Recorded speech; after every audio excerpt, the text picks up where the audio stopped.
Hey guys, welcome back to Hometown TCG. My name is John. And I'm Josh. And today we're talking about Monarch. Is first edition killing the game? Should we buy more? Should we sell it all? What's the deal there? I can't believe we're about to post a video that is the clickbaity title, Is First Edition Killing This Game? I can't believe we're about to do that. But we're going to talk about it, and we know you guys want to know. But before we get into that, we got some interesting information this week. Right. We got print run numbers. Right, it's huge, and it directly relates to it. So we know that Welcome to Rathe is 16,666 boxes. Repeating, of course. Which is like, what, 22,000 is generally what people were thinking it would be? I think 22,000. I saw some estimates up to 24. Right, so that's a pretty significant amount less, which has driven up prices like crazy. As it should, right? As we find out something is more scarce than we thought, prices should go up. Yeah, 416, 17 hearts based on that math. Right, and 833 of each legendary, right? Which is rare. It's under 1,000 copies of these cold foil legendaries in the world and under 500 hearts that exist. And now it's a game that's growing internationally. Like, there's demand for those.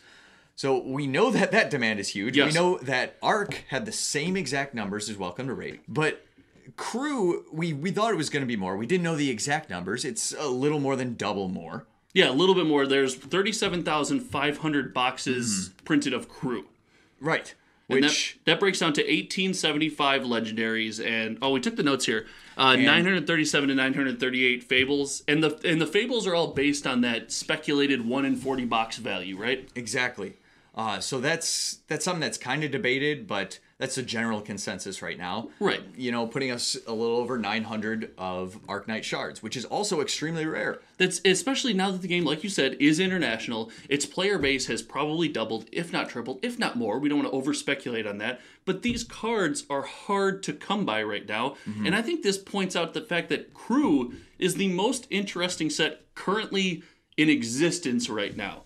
Because we have this scarcity of this limited product.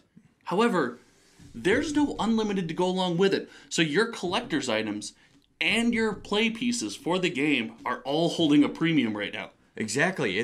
There's some competition to get those, and I know a lot of local players they're buying up some, but maybe they're hesitant to get some because of those prices. Exactly. And I think that in people's mind is why maybe this first edition stuff is a bad idea. Right. So the idea that first edition has the ability to kill the game, I think, stems from the fact that it will price people out of the game. It'll make the game feel a little more, as they say, pay to win. And that's shown in our Monarch pre-orders that we've seen just today on eBay. How many did we see selling today? 25, but we checked like an hour ago, so probably 30 something. Oh, yeah, we did. It was like an hour ago. But we saw 25 single boxes sold on eBay today for between $250 and $325. Exactly, which is like $200 was the general price like 2 weeks ago. Yes. Now seeing that even more, and we expect it to continue to rise. I expect it to continue to rise. And for, I guess, some scale, we also looked up Kaldheim's boxes, which are Magic the Gathering's most recent set. How many of those did we see sold today? How many do you think they sold? How many sold today on eBay? It was 3. It was 3. 3 boxes of Kaldheim sold today on eBay versus the 25 of Monarch First Edition, kind of reinforcing that idea that First Edition stuff has and will always hold a premium in Flesh and Blood. There's a very high demand. But is that killing the game? I say it's not. I think we're in consensus here. We are in consensus. We both believe it's not. The reason is because every person, whether they're the biggest, not every person. Not most people. Most people are on some spectrum of player to collector. Yes. And even the hardest core player that doesn't care at all about cold foils, they would still rather have a cold foil because they can trade it for an entire set of unlimited legendaries. Of any deck they want to build, anything they could want to play, and vice versa. Almost every collector that we've ever met, and we've met some big ones, every collector that we've met or we've talked to also really enjoys playing the game. Maybe not as much as your hardcore tournament players, your pro scene players, but they really enjoy playing the game. And to play the game, surprise, surprise, you need the game pieces. So it's a great balance. And that first edition is something we believe is helping drive that balance. Exactly. So if you look at something like Magic the Gathering in the 2000s, you have stuff that there's not a super scarcity, Right. but you have a limited amount. It wasn't print to oblivion, as they say, right? There was a limited amount out there, so while there was enough, if you wanted to build any deck, you could. It was still valuable. You still had to pay a price to get these game pieces. So there was that nice balance of collectability and value for the collector and the player. And that helps out. It helps out everyone because the stores, they're selling boxes because people want to keep opening them.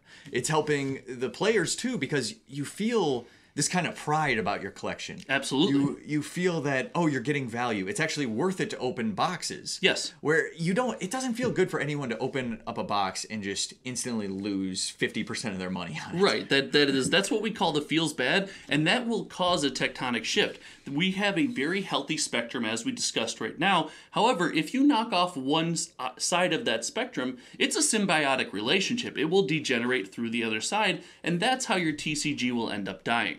Right. So I think that LSS has kind of introduced Unlimited coming 3 weeks afterwards to kind of help with this. But even that is a very controversial thing. Okay, so if first edition boxes are not killing this game, they're healthy for the game, we believe, even if things will spike to a premium, is not the fact that there is Unlimited, but the release timing, the 3-week window after limited release, is that killing the game? See, all right, I'll tell you, my initial reaction was probably worse than my thoughts now. Okay. I heard that. I was pretty upset because I love playing the game, obviously. I have a nice collection of cold foils, but I want to be able to play right away. And I was seeing that, geez, it's hard to get this first edition stuff. Like, how much am I actually going to be able to get? Okay. You know, and that thought crossed my mind, like, what, am I not going to be able to play for 3 weeks? Am I only going to be able to play, like, I opened one legendary, and it's of the worst class.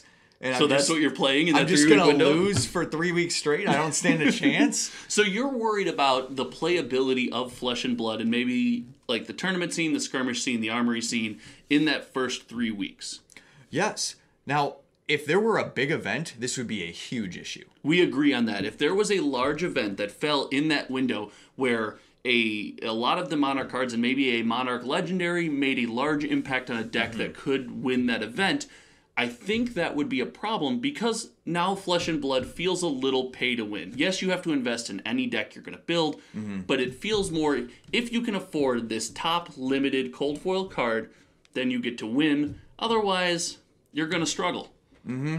So let's talk about, though, on the flip side, what if Monarch First Edition and Unlimited released on the same day? Okay, so you want to say first edition release comes with first edition, so Monarch release comes with first edition product and Unlimited product on the shelf side by side. Let's take our opinion out of it. Like, Sure. what do we predict would happen? Okay, so I think you have a couple different types of players in this scenario, and I'll refer back to that spectrum, right? Those that lean completely on the far end of the player side of the spectrum would probably purchase all Unlimited. I think that's very obvious, but I think that's still healthy, because while those players buy the Unlimited option that's maybe not sold at a premium, right? It's sold at your MSRP, your $80 a box, $90 a box, whatever it is, it gives them a chance to open these, have their game pieces, but the feel good is still there, right? When you open the $130 Legendary, it's not $500, it's not $600, but that Legendary you open still feels great.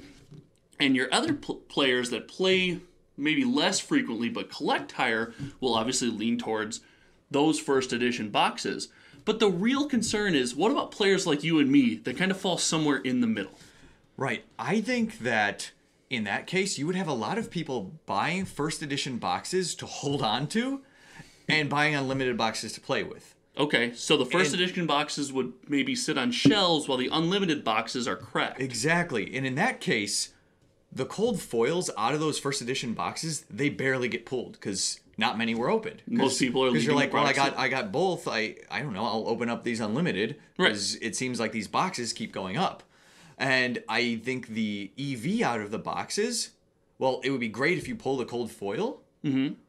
What would happen to the other stuff? It would I don't think it would have any value. So your let's say your Rainbow Foil Majestics, right? And your regular Majestics. That 3-week window that we've eliminated gets that first edition box now, not only the cold foils, the fables, the stuff like that carry a premium, but those Majestics, those cards that are a little bit rarer, carry a premium because if they're played in that 3-week window, you as a player are forced to play the first edition cards, which then creates what I consider to be community price memory. When that card spikes to $20 because people need it for their deck, it creates this $20 price memory. So even after Unlimited's release, when that price goes down, it can slowly trend back to people are familiar with this concept of paying $20 for this card.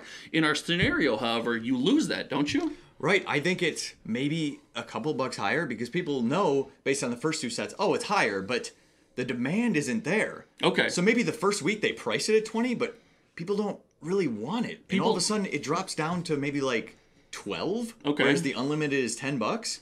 Because who wants the non-foil version? Exactly. So you're seeing a much smaller price differential between the unlimited and the limited. Then the price memory is not there. So as the first edition stuff is gone and maybe it's not on the market, the price memory for the community is not there. It feels uncomfortable paying $20 for that card for the first time. Exactly. Okay. It seems like the collectability is shifted to only the cold foils. And that's the only thing that matters at that point. Absolutely. And we've actually seen something like this. You talked about Magic in the early 2000s, and we've seen something like this in the Magic the Gathering community, where printing of product has gone through the roof and the company is making and selling more product. However, cards from this product don't hold a premium. The secondary market is not as healthy. When you open a box and you don't get something worth a lot of money, you get what we have been calling the feels bad. You maybe don't buy any more product. The market's flooded with this product. However, if you're not buying a bunch of product and you're feeling bad opening the product, you lean away from playing the game. When you lean away from playing the game, you don't need the game pieces. There's no reason to collect the game pieces. They don't hold a premium. And you start to see a downshift in the price of both product and singles. And I believe that's unhealthy for a game. Right. You know, I just kind of had this thought. So the 3 weeks early thing kind of feels like what they do with video games and like early access. Okay. And I know when that first happened, people were upset. Yes. They're like, why do I have to pay an extra $25 just to play the game a week early? It was a frustrating thing. I think people have grown to be understanding of that over time a little bit. Sure, they understand that something about this carries a premium, and it's okay for things in the collectible and the entertainment industry to carry that premium.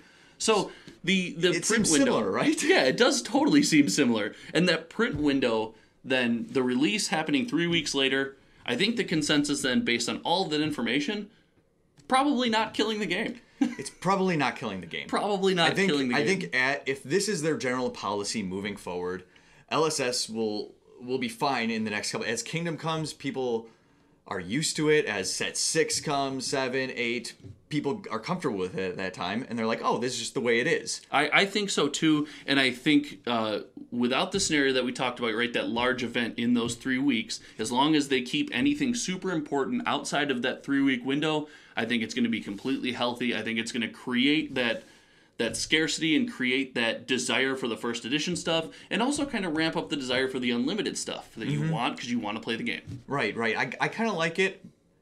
Maybe 1 week.